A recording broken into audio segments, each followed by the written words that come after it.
तो everyone continue करते हैं exercise 14 question number 13. Question number 13 is from the top of a tower 100-meter high. A man observed two cars on the opposite side of the tower and in same straight line with its base with the angle of depression 30 degree and 45 degree respectively. Find the distance between the car. तो क्या बोला गया है कि एक tower है जो कि टावर की हाइट हमें गिवन है दैट इज 100 मीटर. ठीक है, तो एक मैन क्या करता है, ऑब्जर्व करता है टू कार्स को.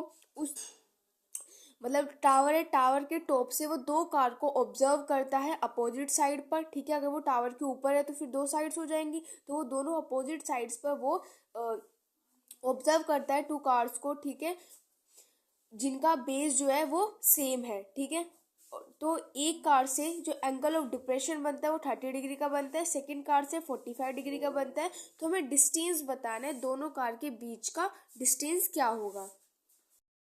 पहले हम बनाएंगे यहाँ पर डायग्राम. ठीक है, तो देखिए हमारे पास क्या है, एक टावर है. तो सबसे पहले हमने बनाया, ये हो गया हमारे पास टावर. ठीक है, अब इस टावर की जो हाइट है वो हमें कितनी गिवन है क्वेश्चन में, दैट इज 100 मीटर हमें इस टावर की हाइट गिवन है. ठीक है, अब उसके बाद वो मैन कहाँ पर है, इस टावर के टॉप पर. मतलब सपोज करो कि वो जो मैन है वो यहाँ पर है. ठीक है, वो इस टावर के टॉप पर है. अब वो क्या करता है, इस टावर के टॉप से टू कार्स को ऑब्जर्व करता है. अब सपोज करो कि यहाँ पे वो क्या है, इस टावर के ऊपर क्या है, एक मैन है. अब वो यहाँ से क्या कर रहा है, टू कार्स को ऑब्जर्व कर रहा है, यानी कि एक कार यहाँ पर है एंड एक कार यहाँ पर है. तो वो इन दोनों कार को क्या करता है, वो ऑब्जर्व करता है. जिनका जो बेस है वो क्या है, वो सेम है. जिनका बेस जो है वो सेम है. ठीक है, और एंगल ऑफ डिप्रेशन जो बनता है यहाँ से और यहाँ से, दोनों कार से एंगल ऑफ डिप्रेशन जो बनता है 30 डिग्री और 45 डिग्री का बनता है. यानी कि अगर मैं इस कार के लिए बात करूँ तो इस कार के लिए एंगल ऑफ डिप्रेशन 30 डिग्री का बन रहा है एंड इस कार के लिए अगर मैं बात करती हूँ तो इस कार के लिए एंगल ऑफ डिप्रेशन जो बन रहा है वो मेरे पास 45 डिग्री का बन रहा है. ठीक है, अब यहाँ पर हम क्या कर लेते हैं, इसकी नेमिंग कर लेते हैं. लेकिन सबसे पहले यहाँ पे देखो, अगर ये 45 का है तो ये भी मेरे पास 45 का होगा. क्यों, क्योंकि अल्टरनेट इंटीरियर एंगल से. ऐसे अगर ये 30 का है तो ये एंगल भी मेरे पास कितने का होगा, 30 का होगा. अब हम क्या कर लेते हैं, इसकी नेमिंग, अब हम इसकी नेमिंग कर लेते हैं. ठीक है, तो ये हो गया मेरे पास ए. ठीक है, ये हो गया बी, ये हो गया सी एंड इस वाले पॉइंट को हमने बोल दिया डी.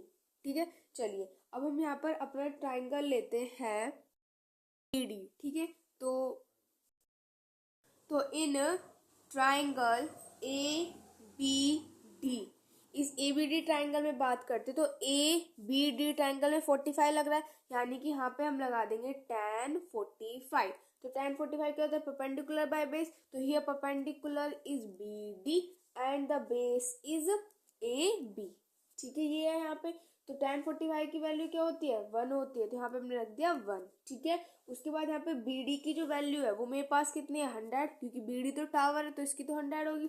उसके बाद AB, तो AB की वैल्यू हमें यहाँ पर नहीं पता. तो यहाँ से मेरे पास AB की वैल्यू जो आ जाएगी वो कितनी आ जाएगी, डेट इज 100 मीटर. यानी कि यहाँ से इसकी वैल्यू जो आई है वो मेरे पास कितने है, डेट इज 100 मीटर. ठीक है, चलिए अब हम अपना दूसरा ट्राइंगल लेते हैं, डी ट्राइंगल लेते हैं. तो मैं यहाँ पे लिख देती हूँ, in triangle B C D, इस वाले ट्राइंगल में लगाते हैं. तो यहाँ पे हमारे पास क्या लगेगा, tan 30 डिग्री. तो यहाँ पे लगा लेते हैं tan 30 डिग्री, जो कि tan 30 डिग्री क्या होता है, परपेंडिकुलर बाय बेस. तो यहाँ पे परपेंडिकुलर क्या है, बी डी, और बेस क्या है यहाँ पर, बी सी. ठीक है, ये हो जाएगा. यहाँ से tan 30 की वैल्यू क्या होती है, 1/√3. बी डी की वैल्यू हमें ऑलरेडी गिवन है, दैट इज 100.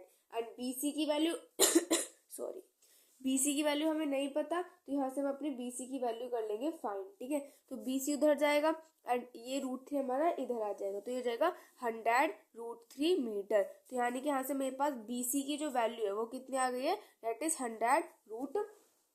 ठीक है, अब हमें पता है कि जो हमारा AC है वो किसके इक्वल है. यहाँ पे देखो AC जो है वो हमारा किसके इक्वल होता है, AB प्लस में BC के इक्वल होता है. ठीक है, ये होता है हमारे पास. अब हमें क्या फाइंड करना था, AC फाइंड करना है. हमें क्वेश्चन में क्या फाइंड करना है, AC फाइंड करना है. तो बस अब हमें यहाँ से हम AC फाइंड कर सकते हैं. क्यों, क्योंकि हमें AB की भी वैल्यू पता है एंड हमें यहाँ से BC की भी वैल्यू पता है. तो BC हमारे पास क्या है, डेट इज 100√3. अब हम यहाँ से क्या ले सकते हैं, 100 को कॉमन निकाल लेते हैं. तो यहाँ से मैंने लिया 100 को कॉमन, तो अंदर मेरे पास बच जाएगा 1 प्लस में √3। ठीक है, अब यहाँ से √3 की वैल्यू पुट कर देते हैं, तो यहाँ से हम करेंगे √3 की वैल्यू पुट, तो जो 1 प्लस में √3 की वैल्यू होती है 1.732। ठीक है, अब उसके बाद यहाँ से ये हो जाएगा मेरे पास 100 मल्टीप्लाई बाय 2.732 एंड इसकी कर देंगे अब यहाँ पर मल्टीप्लाई, तो हमारे पास आ जाएगा 273.2 मीटर। ठीक है, तो यानी कि हमारे पास AC जो आया वो कितना आया, 273.2 मीटर एंड हमें यहाँ पर AC ही फाइंड करना था। Number 40 is a state highway leads to the foot of a tower. तो क्या बोला गया है कि एक हमारे पास हाईवे है जो कि सॉरी एक हमारे पास हाईवे है तो जो कि टावर के फुट तक जा रहा है। ठीक है, a man standing on the top of the tower observe a car eight an angle of depression of 30 degree. तो एक मैन क्या करता है जो कि टावर के ऊपर है, वो एक कार को ऑब्जर्व करता है एंड उस कार से जो एंगल ऑफ डिप्रेशन बन रहा है वो 30 डिग्री का बन रहा है, which is approaching the foot of the tower, जो कि टावर के फुट तक जो है वो एंगल ऑफ डिप्रेशन जा रहा है विद अ यूनिफॉर्म स्पीड। ठीक है, 6 second later the angle of depression of the car is found to be 60 degree. तो अगर हम 6 सेकेंड्स बाद देखते हैं, पहले तो एंगल ऑफ डिप्रेशन 30 डिग्री था, अब एंगल ऑफ डिप्रेशन कितना हो गया 60 डिग्री। तो find the time taken by the car to reach the foot of the tower from this point. तो यहाँ पे हमें टाइम बताना है कि कितना टाइम लगेगा कार को टावर के फुट तक पहुंचने में। देखिए इसका फिगर बनाते हैं, तो यहाँ पे क्या है, हमारे पास एक टावर है, ये हो गया टावर। ठीक है, अब मैन जो है वो यहाँ पर स्टैंड कर रहा है। अब मैन यहाँ से क्या ऑब्जर्व कर रहा है कि जो एक कार है एंड उसका जो एंगल ऑफ डिप्रेशन है वो 60 डिग्री वो ऑब्जर्व कर रहा है, यानी कि यहाँ पे आप मान लो कि यहाँ पे कार। ठीक है, अब वो यहाँ से टावर के टॉप पर खड़ा है, तो टावर के टॉप से यहाँ पर ऑब्जर्व करता है कि जो एंगल ऑफ डिप्रेशन है ना वो हमारा 60 डिग्री है। ठीक है, उसके 30 डिग्री है। ठीक है, उसके बाद वो 6 सेकेंड्स बाद, तो 6 सेकेंड्स बाद जो थोड़ा आगे हो जाएगा।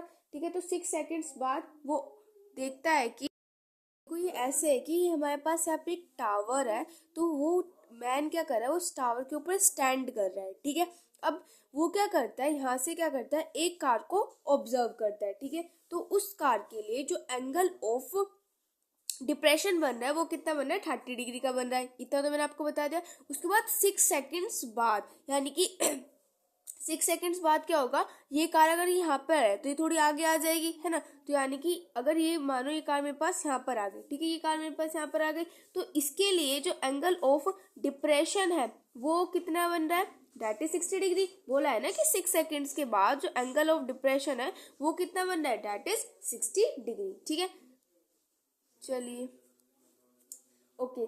अब तो यहाँ पर देखो, सबसे पहले हम एंगल ऑफ डिप्रेशन बनाते हैं। तो यहाँ पर हमारे पास वो मैन है, तो यहाँ से हमारे पास एंगल ऑफ डिप्रेशन बनेगा। तो यहाँ से एंगल ऑफ डिप्रेशन कितना बन रहा है, 30 डिग्री एंड ये बड़े वाला कितना बन जाएगा हमारे पास, 60 डिग्री। तो अगर ये मेरे पास 30 डिग्री है तो ये वाला भी कितना होगा, 30 डिग्री। अल्टरनेट इंटीरियर एंगल से ये वाला 60 है तो ये वाला भी मेरे पास कितना होगा, दैट इज 60 डिग्री। ठीक है, अब क्या कर लेते हैं, इसकी नेमिंग कर लेते हैं। ठीक है, तो ये जाएगा मेरे पास ABCD। ठीक है, अब इसकी नेमिंग कर ली अब हमने। तो हमें बताने कि कार को कितना टाइम लगेगा पहुंचने में, टावर तक पहुंचने में कार को कितना टाइम लगेगा, ये हमें बताना है। देखो, तो यहाँ पे जो CD है वो मेरे पास यहाँ पे क्या है, टावर है। ठीक है, CD यहाँ पे टावर है एंड एक फॉर्मूला आपको पता होना चाहिए। फॉर्मूला क्या होता है, जो कि आप पहले से पढ़ते आते हैं कि जो स्पीड होती है वो हमारे किसके इक्वल होती है, दैट इज डिस्टेंस अपॉन में टाइम के इक्वल होती है। ठीक है, तो यहाँ से अगर मैं टाइम की वैल्यू फाइंड करूँ तो मेरे पास यहाँ से जो टाइम है वो कितना आ जाएगा, दैट इज डिस्टेंस अपॉन में स्पीड के इक्वल आ जाएगा। ठीक है, चलिए अब हम ट्रायंगल बात करते हैं ACD की। ACD इस पूरे बड़े वाले ट्रायंगल की बात करते हैं। तो यहाँ पे मैं लिखती हूँ इन ट्रायंगल ACD। तो ACD ट्रायंगल में हमारा क्या लग रहा है, tan 30 डिग्री। ठीक है, तो यहाँ पे हम लगाते हैं tan 30 डिग्री एंड tan क्या होता है, परपेंडिकुलर बाय बेस। तो यहाँ पे मेरे पास परपेंडिकुलर क्या है, CD एंड यहाँ पे मेरे पास बेस क्या है, AC। ठीक है, यही है।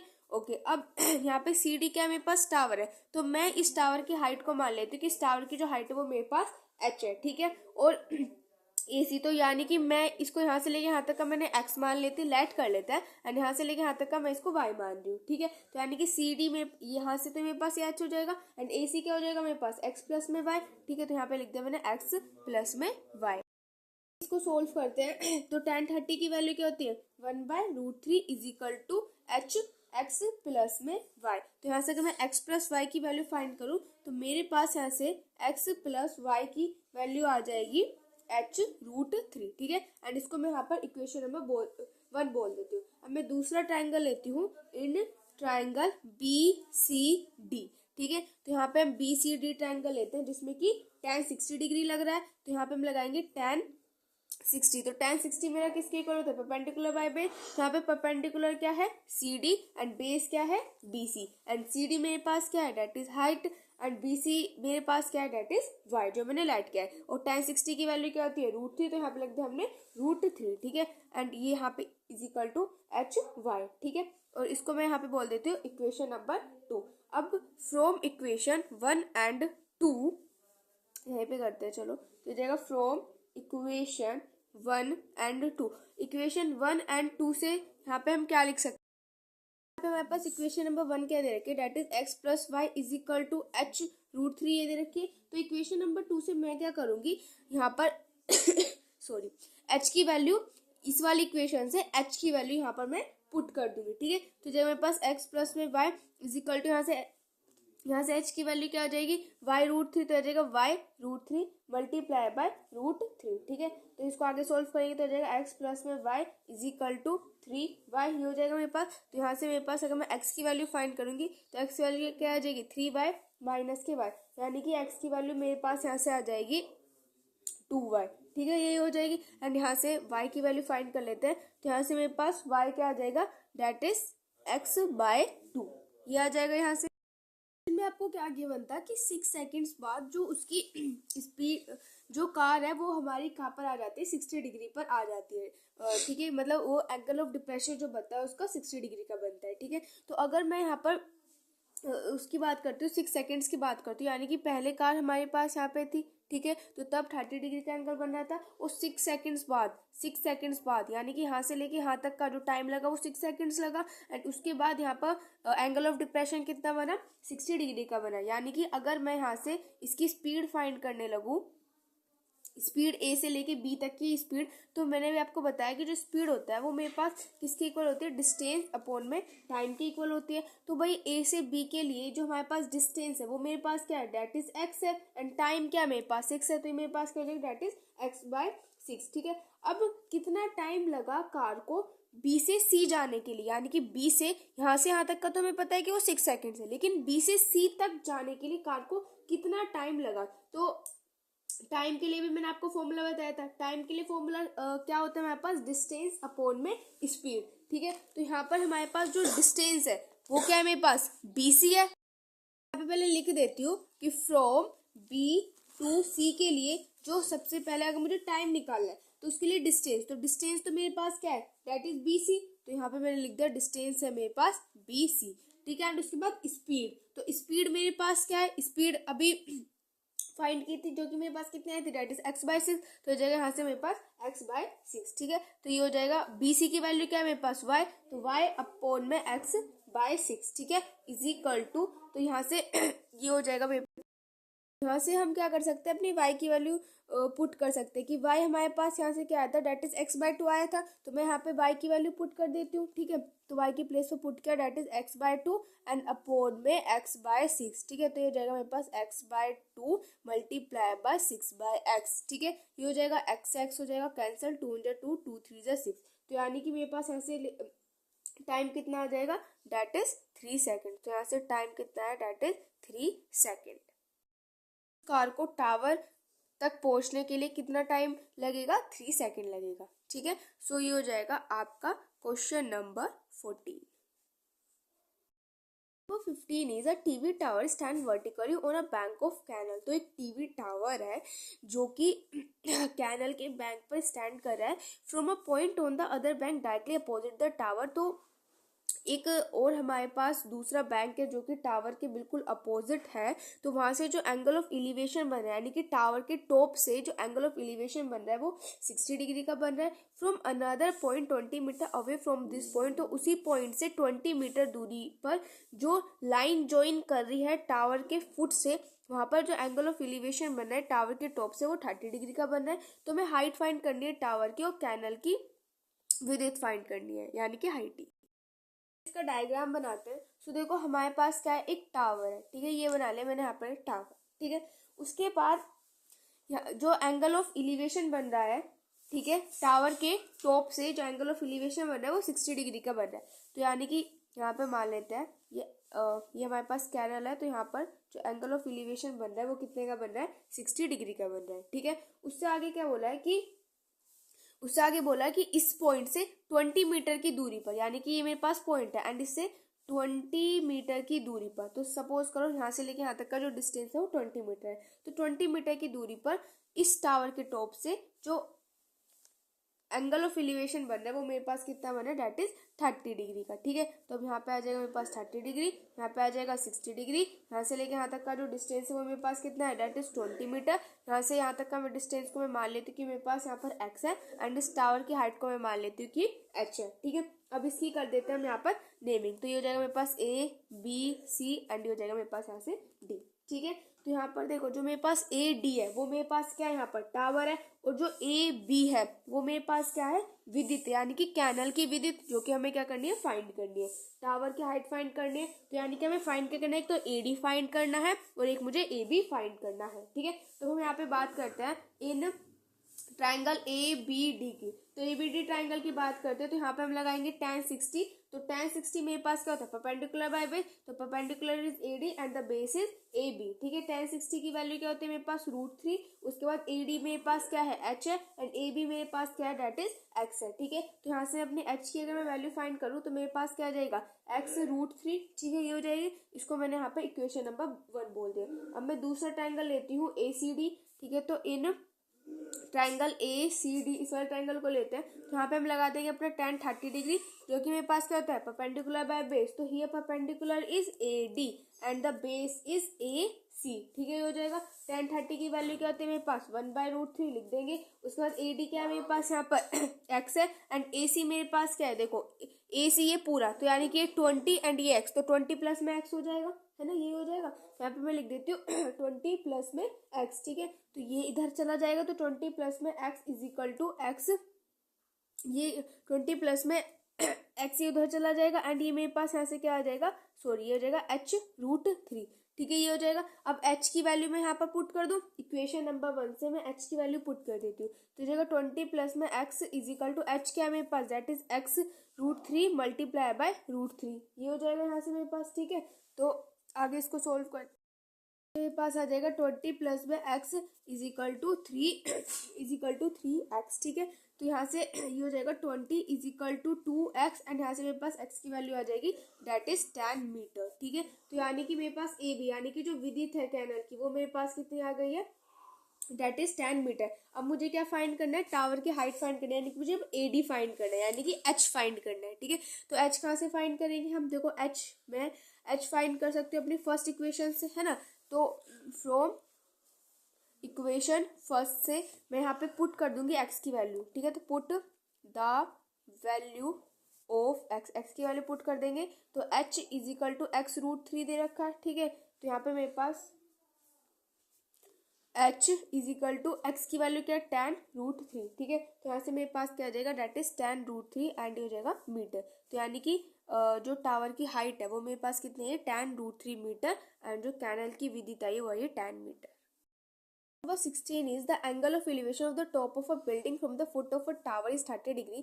तो एंगल ऑफ एलिवेशन बना है बिल्डिंग के टॉप से और टावर का फुट, बिल्डिंग का टॉप टावर का फुट का जो एंगल ऑफ एलिवेशन बन रहा है वो 30 डिग्री का बन रहा है। The angle of elevation of the top of the tower from the foot of the building is 60 degree, और टावर के टॉप से और बिल्डिंग के फुट का जो एंगल ऑफ एलिवेशन बन रहा है वो 60 डिग्री का बन रहा है। तो if the tower is 60 metre high, अगर टावर की हाइट 60 मीटर है तो हमें बिल्डिंग की हाइट फाइंड करनी है।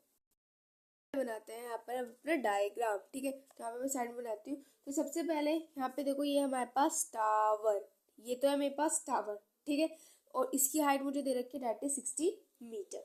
अब ये मेरे पास टावर है एंड बिल्डिंग ये बना दी। ठीक है, ये बना दी यहाँ पे हमने बिल्डिंग, ये टावर है, ये बिल्डिंग है। तो टावर के या फिर आप कह सकते हो कि जो बिल्डिंग है, बिल्डिंग के टॉप से टावर के फुट का जो एंगल ऑफ एलिवेशन बन रहा है वो 30 डिग्री का बन रहा है। ठीक है, तो सबसे पहले तो हॉरिजॉन्टल प्लेन बनाया, यहाँ पे कितना बन रहा है 30 डिग्री का बन रहा है। ठीक है, उसके बाद ये बिल्डिंग है, तो बिल्डिंग के टॉप से टावर के फुट का जो एंगल ऑफ एलिवेशन बन रहा है वो मेरे पास कितना बन रहा है दैट इज 60 डिग्री। ठीक है, अब इसकी कर लेते हैं हम यहाँ पर नेमिंग। तो ये जाएगा मेरे पास ABCD।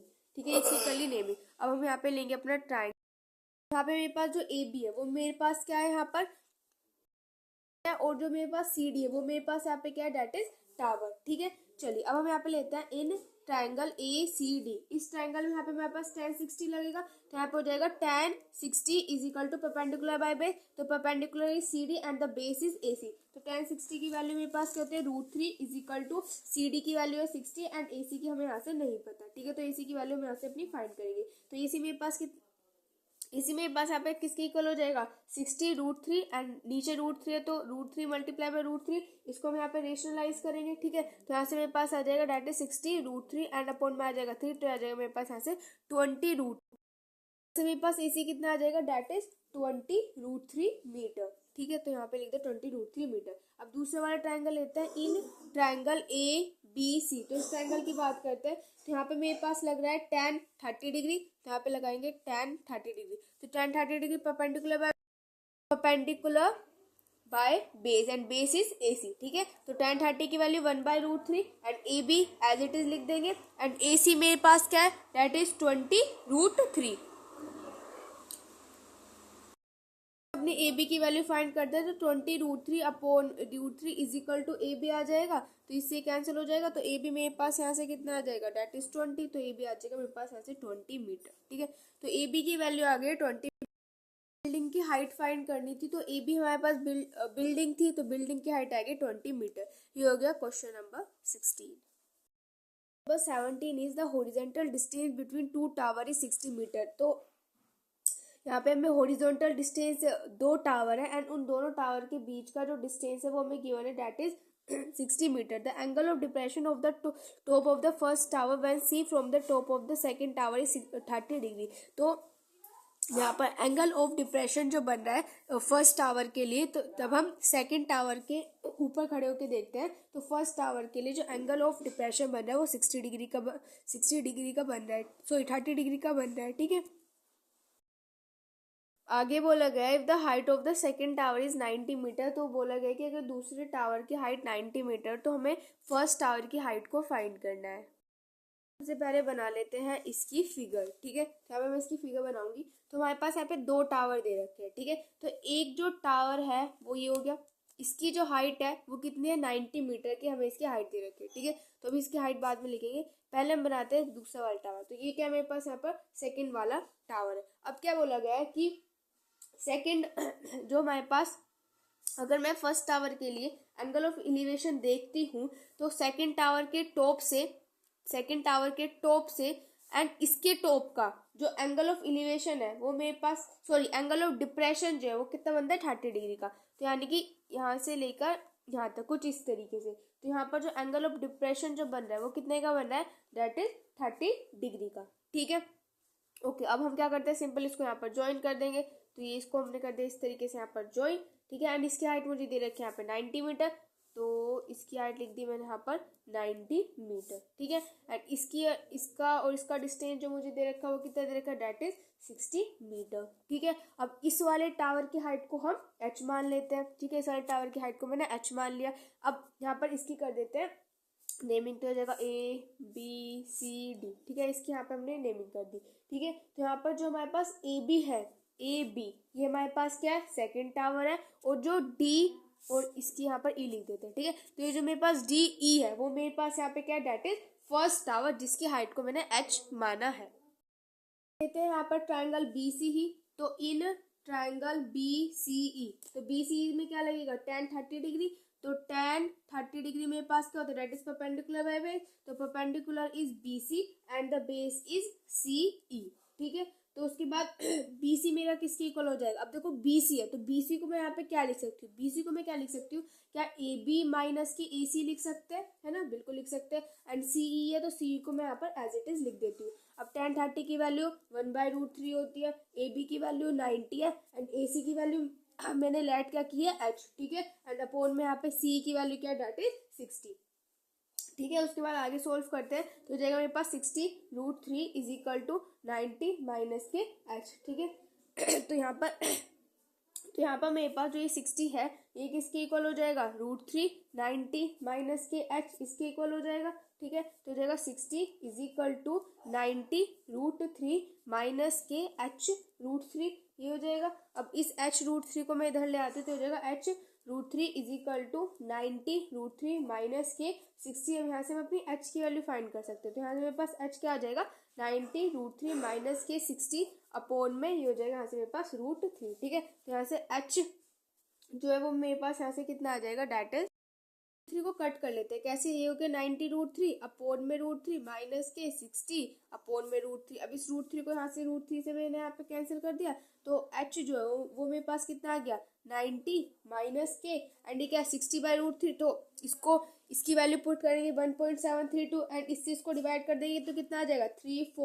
34.64 ये आ जाएगा। ठीक है, अब इनकी इसमें से इसको सब्ट्रैक्ट कर देंगे तो कितना आ जाएगा 55.36 मीटर। ठीक है, तो ये मेरे पास जो छोटा वाला टावर है ना उसकी यहाँ पर ये हाइट आ गई है मेरे पास, दैट इज 55.36 मीटर।